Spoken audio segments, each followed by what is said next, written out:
सोने की कीमत लगातार कुछ दिनों से नीचे आ रही हैं।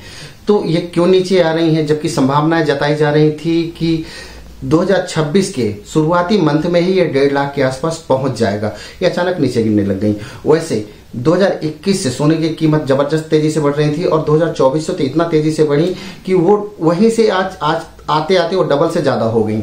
तो ये आखिर ये बढ़ी क्यों है और नीचे क्यों आ रही हैं? क्या ये नीचे आ रही हैं तो 80 के दशक जैसे क्या नीचे आ जाएंगी अचानक? जो बढ़ा हुआ सोना अचानक नीचे गिर गया था, लोग जो मिडिल क्लास है वो बहुत खुश हो गया था। तो अभी भी क्या खुश होने की जरूरत है?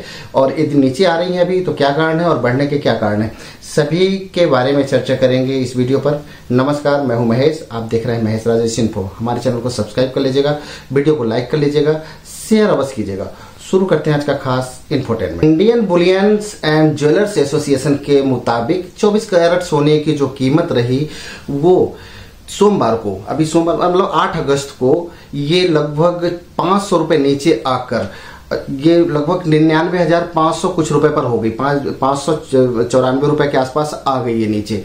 तो आखिर ये क्यों गिरा और इतना ज्यादा गिरने का कारण क्या है? अब ये इतना गिरते गिरते आए, लेकिन अभी ये देखें 8 अगस्त से अभी तक की बात कर लेते हैं तो ये लगभग 1800 रुपए नीचे आ गया है। इसके पहले ये 1,0500 के आसपास था और जीएसटी मिला के और ज्यादा था। अभी जीएसटी मिलाकर के जाता है 1 लाख के ऊपर ही चला जाता है। अभी 99,554 रुपए पर 10 ग्राम पर एक ट्रेड कर रहा था जब हम इस वीडियो को बना रहे थे, उस समय की बात है।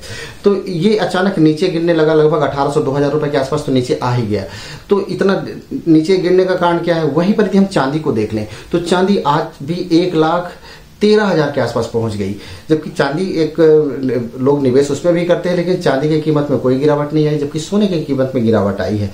तो इन सब का रीजन क्या हो सकता है और इसमें क्या मिडिल क्लास खुश हो सकता है, प्रसन्न हो सकता है? क्योंकि आने वाले दिनों में जो मिडिल क्लास को सबसे ज्यादा जरूरत पड़ती है सोने चांदी की, वो जेवर के लिए पड़ती है और वो भी शादियों के मौके पर जरूरत पड़ती है। तो ये समझते हैं कि ये नीचे आने के क्या कारण है और ये क्या कारण हमेशा बने रहेंगे जिससे सोने को और नीचे ले जाएं, जिससे मिडिल क्लास प्रसन्न हो जाए। देखिए, सोने के भाव को जो सबसे ज्यादा प्रभावित करता है वो भू राजनीतिक तनाव। उस भू राजनीतिक तनाव जितना ज्यादा बढ़ेगा सोने की कीमत बढ़ने लगती है और उसी के जो होता है सुरक्षित निवेश, दूसरा आता है भू राजनीतिक तनाव, उसी से लगा हो सुरक्षित निवेश। और इसको हैंडल कौन कर रहा होता है? ये अमेरिका कर रहा होता है, अमेरिका का फेडरल बैंक कर रहा होता है। तो 3 कारण होते हैं इसको ऊपर जाने के, नीचे आने के। तो इसी को समझते हैं कि भू राजनीतिक तनाव में अचानक ऐसी कौन सी परिस्थिति आई है जो अचानक कम हो गया और गिरने लगा। अभी हाल में ही अमेरिका के राष्ट्रपति डोनाल्ड ट्रंप और पुतिन की मीटिंग होने वाली है, जिससे संभावनाएं जताई जा रही हैं कि अमेरिका यूक्रेन युद्ध को में कुछ शांति बन सकती है, हो सकता है कि पूर्ण विराम लग सकता है, जिससे निवेशकों को लगने लगा कि अब यहाँ पर ये सुरक्षित निवेश में फायदा नहीं हो सकता है। इसलिए जो हाई है, ऑल टाइम हाई गया है जो सोने का रेट, वहां पे वो बिकवाली करना चालू करती है, जिससे बिकवाली करने लग गए तो सोने का रेट अचानक नीचे आने लगा। दूसरा वही रीजन था कि जो निवेशक हैं वो अपने जो सुरक्षित निवेश को, या बड़े बड़े जो देश हैं वो भी निवेश करते हैं और ये अपने पास में बना के रखते हैं, तो उसको निकालने लग गए कि अभी पैसे तो ज्यादा ही मिल जाएंगे, अभी निकाल देते हैं, बाद में यदि रेट बहुत ज्यादा नीचे आ गए तो इतना पैसा नहीं मिलेगा, तो उनकी बिकवाली बढ़ गई। इसके चलते अचानक ये नीचे गिरने लगा। और भू राजनीतिक तनाव में यदि देख लेते हैं तो अभी उसके अलावा भी जो यूक्रेन युद्ध के अलावा भी गाजा का चल रहा है और भी देश में, पूरे वर्ल्ड में ऐसी एक लगभग ऐसी हैं 50 से ज्यादा देश जहां पर तनाव की स्थिति बनी हुई है या बनने जा रही है, बनी हुई है। कहीं पर गृह जैसी स्थिति है जैसे बर्मा में चल रहा है और बहुत संभावना बनी हुई है। इससे ज्यादातर देश, हमारा देश भी बहुत ज्यादा निवेश कर दिया था अभी इस 2024 में, तो बहुत ज्यादा हमारा इन्वेस्टमेंट आया, मतलब हमने सोने की बहुत ज्यादा खरीदी की।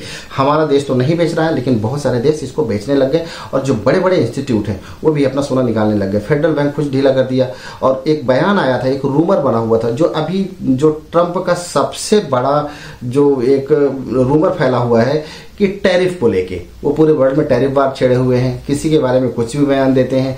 ऐसा ही उन्होंने ऐसा एक रूमर उठा दिए थे कि उन्होंने एक बयान दे दिया है सोने को लेके कि सोने की छड़ में 39% टैरिफ लगाया जाएगा, जिससे सोने की कीमत और अचानक बढ़ने लग गई थी। लोग निकाल नहीं रहे थे, लेकिन जैसे ही ये पता चला अमेरिका जो व्हाइट हाउस है, अमेरिका का राष्ट्रपति निवास जो जहां से गवर्न होता है अमेरिका, वो उसने एक बयान जारी किया है कि ऐसी कोई बात नहीं कही गई है कि सोने की छड़ पर 39% टैरिफ लगाया जाएगा, जिसके बाद सोने की कीमत में नरमी आने लग गई और आज ये यहाँ पर आ गया। लगभग अभी 1800-2000 के आसपास नीचे पर ट्रेड कर रहा है और हो सकता है और नीचे आए। हम ये नहीं कह सकते हैं कि आप इन्वेस्टमेंट करें, हम सिर्फ संभावनाएं बता रहे हैं कि अभी नीचे आ रहा हो सकता है कि ये और भी नीचे आ जाए, जिससे हमारी बात हो रही है सिर्फ मिडिल क्लास को लेके, जो इन्वेस्टमेंट नहीं करता है, जो सिर्फ ज्वेलरी के लिए परचेज करता है, वो भी शादी ब्याह के टाइम में। मिडिल क्लास हमेशा परेशान रहता है।